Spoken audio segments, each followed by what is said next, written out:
नमस्कार दोस्तों, स्वागत है आपका स्टडी विथ रईस में। दोस्तों, इस वीडियो में बात करने वाले हैं बिहार दरोगा भर्ती 2023 के एक्सपेक्टेड कट ऑफ मार्क्स के रिगार्डिंग। जैसा कि आप लोग को मालूम होगा कि बिहार दरोगा 1275 पदों के लिए प्रीलिम्स एग्जाम 17 दिसंबर को बिहार के 38 जिलों में शांतिपूर्वक संपन्न हो चुकी है। आशा करते हैं कि आपका एग्जाम बहुत ही अच्छे गए होंगे। और दोस्तों, आप लोग आंसर की भी चेक कर लिए होंगे। अगर आप नहीं चेक किए हैं तो मेरे चैनल पर बिल्कुल रियल क्वेश्चन, दोस्तों जो आपके प्रश्न पत्र पूछे गए थे उसको रियल क्वेश्चन पेपर के साथ में आपको आंसर की डिस्कस किया हूँ। आप वहाँ से अपना आंसर की मिलान कर सकते हैं। तो दोस्तों, आप लोग पेपर देख करके आए होंगे। पेपर का लेवल पता ही चल गया होगा कि पेपर का लेवल कैसा रहा है। दोस्तों, पेपर का लेवल मॉडरेट कहा जा सकता है, मॉडरेट टू टफ ही कह सकते हैं, आसान नहीं कह सकते हैं। कुछ लोग को जब बाहर पेपर आ जाता है तो सारे प्रश्न जो है आसान लगते हैं, पर दोस्तों एग्जामिनेशन हॉल में वही प्रश्न को सोल्व करने में अभ्यर्थियों को पसीने छूट जाते हैं। तो दोस्तों, कट ऑफ मार्क्स जाने से पहले कट ऑफ मार्क्स के निर्धारण में जो फैक्टर मेन होते हैं उस पर डिस्कस करते हैं। दोस्तों, कट ऑफ मार्क्स जाने से पहले कट ऑफ के निर्धारण में जो फैक्टर डिपेंड करते हैं उस पर डिस्कस करने की कोशिश करते हैं। दोस्तों, सबसे बड़ी जो डिपेंड होती है कि वैकेंसी कितनी आई है। दोस्तों देख सकते हैं यहाँ पे कुल मिलाकर के 1275 पदों के लिए नोटिफिकेशन जारी किया गया था। और दोस्तों, आप लोग को पता है कि प्रीलिम्स में 20 टाइम्स रिजल्ट दिए जाते हैं। तो यहाँ पे आप लोग को लगभग 25,500 के आसपास में यहाँ पे आप लोग को रिजल्ट आने वाले हैं। वही दोस्तों, पिछले साल की वैकेंसी का अगर तुलना करें तो पिछले बार जो वैकेंसी आया था 2213 पदों के लिए ये वैकेंसी जारी किया गया था। और दोस्तों यहाँ पे जो टोटल अभ्यर्थी एग्जाम में प्रेजेंट हुए थे 6 लाख प्लस कैंडिडेट यहाँ पे अपीयर्ड हुए थे। लेकिन दोस्तों यहाँ पे 1275 पदों के लिए 6.61 लाख यहाँ पे अभ्यर्थी अप्लाई किए हैं। तो दोस्तों यहाँ पे जो प्रेजेंटेशन है लगभग 80 से 90% है। तो उसके हिसाब से आप समझ सकते हैं कि 2023 में कितने अभ्यर्थी एग्जाम में अपीयर्ड हुए होंगे। तो दोस्तों पिछले बार आप लोग को कट ऑफ मार्क्स पहले दिखाना चाहूँगा। दोस्तों, ये रहा 2022 का ये कट ऑफ मार्क्स जो प्रीलिम्स का है। यहाँ पे देख सकते हैं जो जनरल कैटेगरी का जो कट ऑफ मार्क्स गया था यहाँ पे 61.5 गया था, ईडब्ल्यूएस का यहाँ पे 57.1 गया था, बीसी का 58.2 गया था, ईबीसी का यहाँ पे 56.6 गया था, एससी का देखे तो यहाँ पे 50.5 गया था, एसटी का यहाँ पे देखे तो 55.5 आया था। और दोस्तों यहाँ पे महिलाओं को यहाँ पे कट ऑफ मार्क्स परसेंटेज में देख सकते हैं। तो दोस्तों यहाँ पे आप देख सकते हैं पिछले बार की जो वैकेंसी है यहाँ पे बहुत ही कम है। 2213 के मुकाबले यहाँ पे जो वैकेंसी जारी किया गया है आपको 1275 जारी किया है। तो लगभग 1000 वैकेंसी पिछले बार के कम है। तो दोस्तों जाहिर सी बात है कि कुछ यहाँ पे कट ऑफ मार्क्स बढ़ेगा, पर दोस्तों आप लोग जितना एक्सपेक्ट कर रहे हैं उतना कट ऑफ मार्क्स नहीं बढ़ने वाला है। क्योंकि दोस्तों जितने भी यूट्यूब पे कट ऑफ मार्क्स जब बताए जा रहे हैं तो उसमें बताया जा रहा है कि कोई कह रहा है 75 प्लस जाएगा, कोई कह रहा है कि 80 प्लस जाएगा। दोस्तों आप लोग को बता दूं रियल में क्या होता है। जब अभ्यर्थी एग्जाम दे करके आते हैं तो उनको लगता है मैंने तो सारे प्रश्न सही कर दिए। जब दोस्तों आज भी वो चेक किए होंगे तो दोस्तों उनके नंबर अभी बढ़ के ही आ रहे होंगे। लेकिन वही चीज़ अगर आप 3 से 4 दिनों के बाद में जब शांति दिमाग से आप चेक करेंगे तो जिन अभ्यर्थियों को 80 नंबर आ रहे हैं ना, वो हमको बता रहे हैं कि 100% उनको 70 से नीचे आ जाएगा, 65 से लेकर के 66 नंबर के आसपास में आ जाएगा। नहीं तो ज़्यादा से ज़्यादा आ सकता है तो 70, 10 नंबर तो उनको गलत होगा ही होगा। अभी वो जैसे ही चेक करेंगे, अच्छा ये इसका तो मैं सही लगा दिया, तो मैं तो जानता ही हूँ। लेकिन दोस्तों जब यहाँ पे आप बिल्कुल सर्च करेंगे आप जा करके गूगल पे, तो आपको ये पता चलेगा कि मेरा तो ये थोड़ी सी मिस्टेक के कारण गलती कर दिया। तो दोस्तों जो सोशल मीडिया पर अभी पोल हो रहे हैं वो पोल एग्जैक्ट होता नहीं है। रियल में जो अभ्यर्थियों के होते हैं नंबर 1-2 दिनों के बाद पता ही चलते हैं कि हमारे कितने मार्क्स रियल में आ रहे हैं। दोस्तों दूसरा जो डिपेंड करता है आप लोग के कि आपका एग्जाम कैसा हुआ। दोस्तों मेन जो यहाँ पे है आपका एग्जाम कैसा हुआ, आपका एग्जाम कितना ही हार्ड हो कितना ईजी हो उस पर ज़्यादा डिपेंड नहीं करता। सबसे ज़्यादा मेन होता है कि आपका एग्जाम कैसा हुआ, फेयर हुआ कि नहीं हुआ। दोस्तों अगर आपका एग्जाम फेयर नहीं हुआ है तो आप ये कह रहे हैं कि 90 प्लस भी बना करके आ जाइए, आपका रिजल्ट नहीं होगा।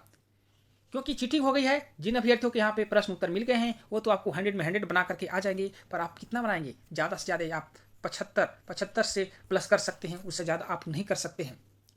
तो दोस्तों इस कंडीशन में यहाँ पे कट ऑफ मार्क्स इस पर बहुत ही डिपेंड करता है। हालांकि जो इस बार एग्जाम कंडक्ट कराए गए वह कहीं भी ऐसी सूचनाएं नहीं मिली है कि प्रश्न पत्र वायरल हो गए हैं। लेकिन दोस्तों ये जो प्रश्न पत्र जो बाहर आ गए हैं, जो आप लोग सोशल मीडिया पर अभी देख रहे होंगे और अब उससे आप अपना आंसर की मिला रहे होंगे, ये दोस्तों लास्ट टाइम में कोई टीचर के द्वारा ही या कोई अभ्यर्थी खींच लेते हैं, क्योंकि अभ्यर्थी को यहाँ पे आंसर की मिलान में सहूलियत प्रदान होती है। तो दोस्तों यहाँ पे एग्जाम जो इस बार रहा है बिल्कुल फेयर तरीके का रहा है, कहीं भी कोई गड़बड़ी देखने को नहीं मिली है।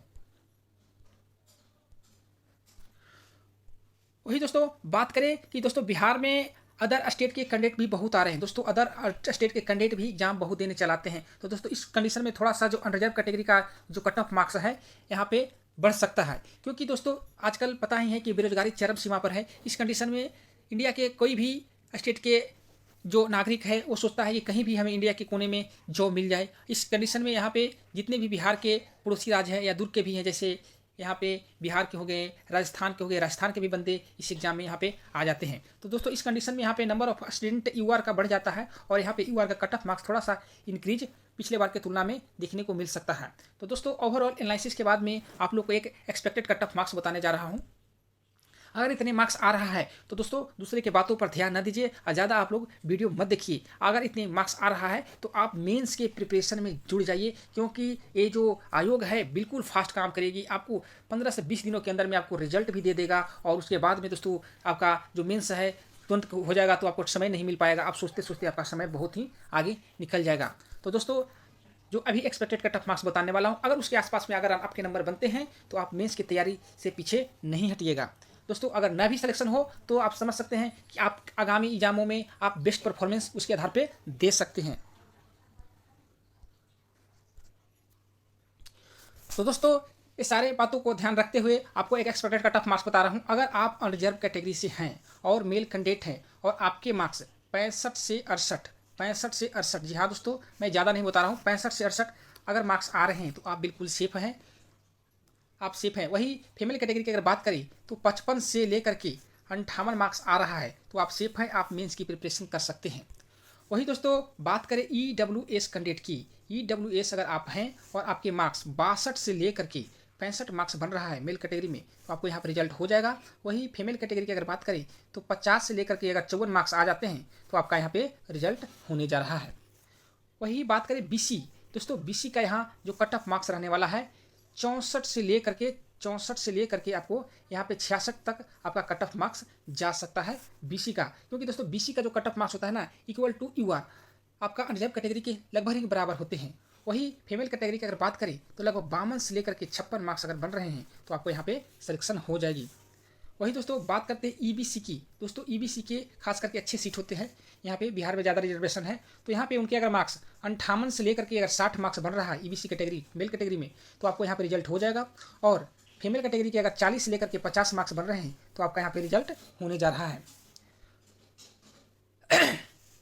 वही दोस्तों SC की अगर बात करें, SC में अगर आपके मार्क्स 54 से लेकर के दोस्तों 54 से लेकर के आपके मार्क्स 56 बन रहे हैं SC कैटेगरी में तो आपका रिजल्ट हो जाएगा।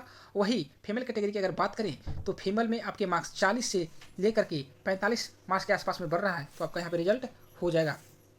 वही ST की अगर बात करें तो ST में अगर आपके मार्क्स 57 से लेकर के 60 मार्क्स बढ़ रहे हैं फीमेल कैटेगरी के नहीं मेल कैटेगरी का, और दोस्तों अगर फीमेल कैटेगरी से हैं तो फीमेल कैटेगरी में आपके मार्क्स अगर 44 से लेकर के 48 मार्क्स बढ़ रहे हैं तो आपका ST में रिजल्ट हो जाएगा, क्योंकि दोस्तों SC का कट ऑफ ST से कम रहता है। वही FF के अगर बात करें तो फ्रीडम फाइटर के तो आपका जो कट ऑफ मार्क्स इस बार रहने वाला है 40 से लेकर के 45 रहने वाला है। महिलाओं के भी वही आप मान करके चलें कि अगर आपका मार्क्स 38 से लेकर के 42 तक का बनता है तो आपका फ्रीडम फाइटर में आराम से रिजल्ट हो जाएगा। वही दोस्तों बात करते हैं BC वोमेन की, BC बैकवर्ड क्लास के, तो दोस्तों यहाँ पे BC वोमेन की अगर बात करें तो उनका अगर मार्क्स यहाँ पे 45 से लेकर के 48 मार्क्स बन रहा है तो इस बार सिलेक्शन पक्का है। और दोस्तों अगर इसके आसपास में आपके मार्क्स बढ़ रहे हैं तो बिल्कुल आप बिना चिंता किए हुए आप मेंस की प्रिपरेशन में जुड़ जाइए, दूसरे के बहकावे मत आइए। कुछ ऐसे भी अभ्यर्थी होते हैं जो अपने ज़्यादा नंबर बढ़ा चढ़ा के बोल देते हैं कि जिससे दूसरे व्यक्ति जो हो आपको नॉर्मल हो जाए, उनको लगेगा मेरा सिलेक्शन ही नहीं होगा तो मैं तैयारी किस लिए करूं, और अंत में पता चलता है कि मेरा सिलेक्शन भी हो गया तो अब मेंस की तैयारी ही नहीं है, तो अंत में वो बाहर हो जाते हैं। तो दोस्तों अपना विवेक से काम लें और आप इतने नंबर है तो मेंस की तैयारी करें, तैयारी कहीं जाती नहीं है। आज अगर इसमें सिलेक्शन नहीं होता है तो आगामी एग्जामों में आप इसके आधार पे बेस्ट परफॉर्मेंस दे करके आएगा, इसका वादा रहा। दोस्तों इसके पहले मैं भी एक बार यहाँ पे ऐसे ही हो गया, जैसे मैं तो प्रीलिम्स मेरे 3 बार निकल चुके हैं, 1717 में, 2446 में और 2213 में, तीनों में मैं मेंस दिया हूँ। इसमें आपको 2 मेंस क्लियर भी किया हूँ, लेकिन दोस्तों यहाँ पे मेरी किस्मत ख़राब था, किसी कारणवश मेरा फाइनल नहीं हो पाया था। और दोस्तों फाइनली अभी मैं तो सेंट्रल गवर्नमेंट में जॉब कर ही रहा हूँ, भगवान की कृपा से मेरे को नौकरी मिल चुकी है। तो दोस्तों आशा करते हैं कि आप लोग भी मेहनत कीजिए और जल्दी जॉब में आइए। ऐसा लगा अच्छा लगे तो लाइक सब्सक्राइब और शेयर करना ना भूलिए। वीडियो देखने के लिए धन्यवाद।